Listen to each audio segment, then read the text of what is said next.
One of the central arguments of the God delusion, Richard Dawkins' book, is the famous schoolboy argument.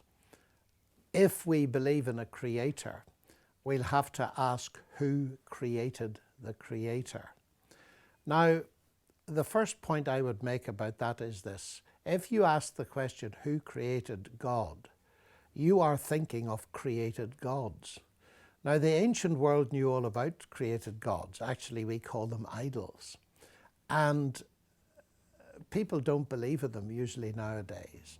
So if Richard Dawkins really thinks that what he's demolishing is belief in created gods, then good for him. But he could have written a far shorter book, because millions of us don't need any convincing that created gods are a delusion. So that's the first point. And I believe it's quite a serious point, actually, because if he thinks that the God means you must be able to say who created God, then he does fall foul of that criticism. Now, you can only ask the question, coming at it from another perspective, if you cannot conceive of an eternal God. Christianity, of course, does not believe in a created God. It believes in God who is eternal and is the creator of everything else. In other words, God is uncreated. So what I'm claiming, to use mathematical language, is that the category of the uncreated is not empty.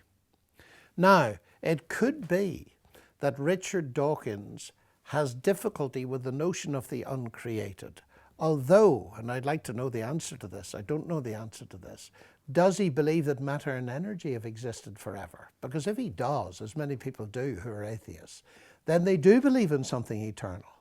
So the problem must be that they can believe in something eternal, but they don't believe in an eternal person, an eternal God. But where's the logical difficulty? If you admit that something eternal exists, then postulating that an eternal person exists.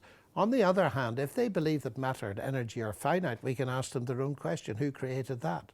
And who created whatever created that, and so on.